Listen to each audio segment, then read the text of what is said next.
If you're dealing with chronic back pain, you know the costs can feel just as relentless as the pain itself, right? So, in this explainer, we're going to build a really practical playbook to help you grab the reins on those costs and save some serious money, all without skipping the care you actually need.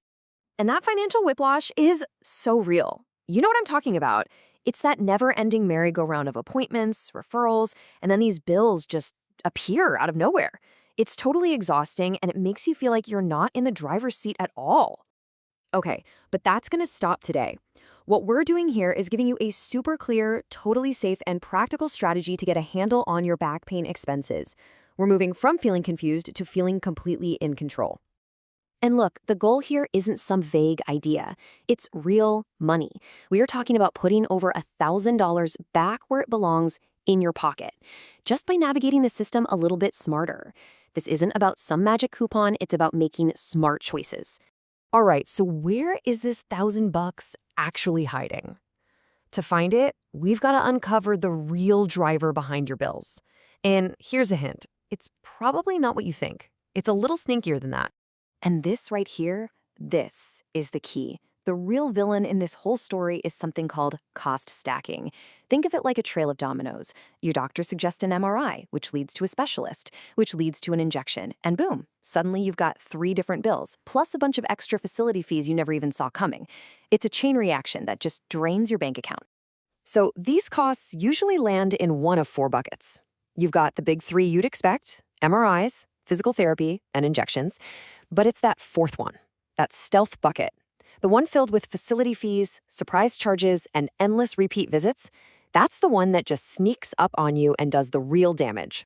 But what if I told you that a huge chunk of all these stacked up costs, it all boils down to one single decision? There's one choice you make, and you probably don't even realize you're making it, that has a massive impact on your final bill.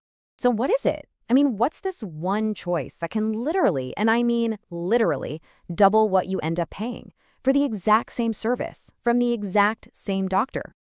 Okay, the answer is what's called your site of service, which is just a fancy way of saying where you get your care. This slide lays it out perfectly. On the left, you've got the hospital route, a total maze of complex billing and hidden fees. But on the right, you have the alternative, an independent center. And that usually means simpler, way more transparent, and, you guessed it, much, much lower prices for the same thing.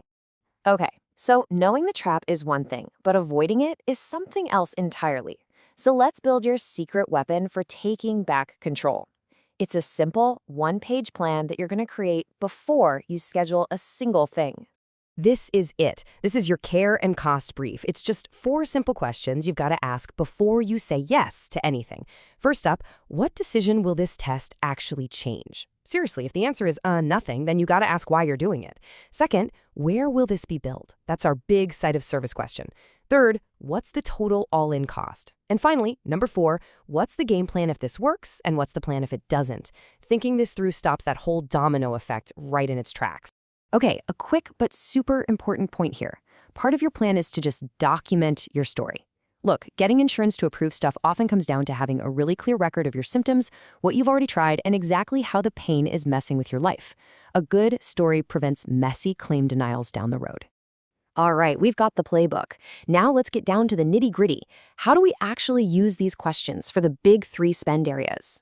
MRIs, physical therapy, and injections. Okay, when you call to get a price for an MRI, you need to have a script ready. Don't just ask how much. You've got to use this exact phrase. Asking for the all-in cash price and specifically calling out facility fees basically forces them to give you the real number, not just a piece of it.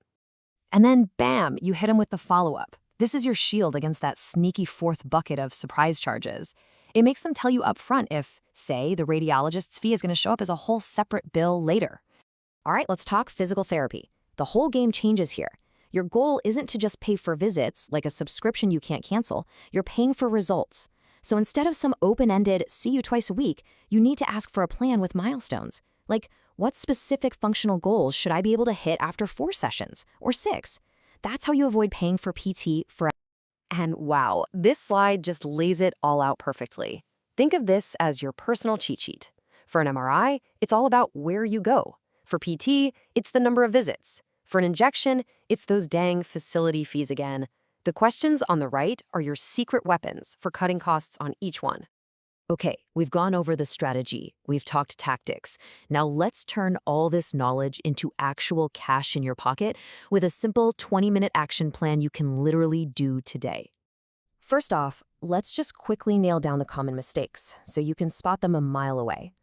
People burn money when they just automatically schedule at the most expensive place, when they assume their insurance is approved without double checking, when they pay for PT visits instead of progress, or when they try to compare prices without even knowing the exact procedure name. You can now sidestep all of these. Okay, here's your homework. And don't worry, it's easy. You're going to build your 3-number plan. All you need to do is get 3 numbers. That's it.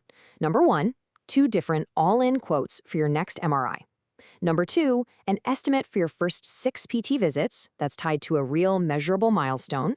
And number 3, an all-in quote for any injection, making sure they tell you the specific site of service. So listen, if you only take one thing away from this whole explainer, let it be this. Focus on your site of service, getting that one choice right for an MRI or an injection, and then just confirming your insurance is good to go for that specific place. That is the absolute fastest way to save that $1,000 and dodge those awful, nasty surprise bills. And hey, I have to stop for a second for a really, really important safety note. This whole guide is about managing the costs of chronic, ongoing pain. But if you have any red flag symptoms, I'm talking new or worsening weakness, a fever, or any changes in your bowel or bladder control, please do not wait. Go get checked out immediately. Your health always, always comes first. Wow, okay, we've covered a ton of ground, but you know what? It all comes down to just taking that one first step. So I'm going to leave you with this question to think about. Looking at where you're at right now, what's the very first number you're going to track down for your plan? Getting that one quote, that one little piece of information, that is the moment you start winning back control.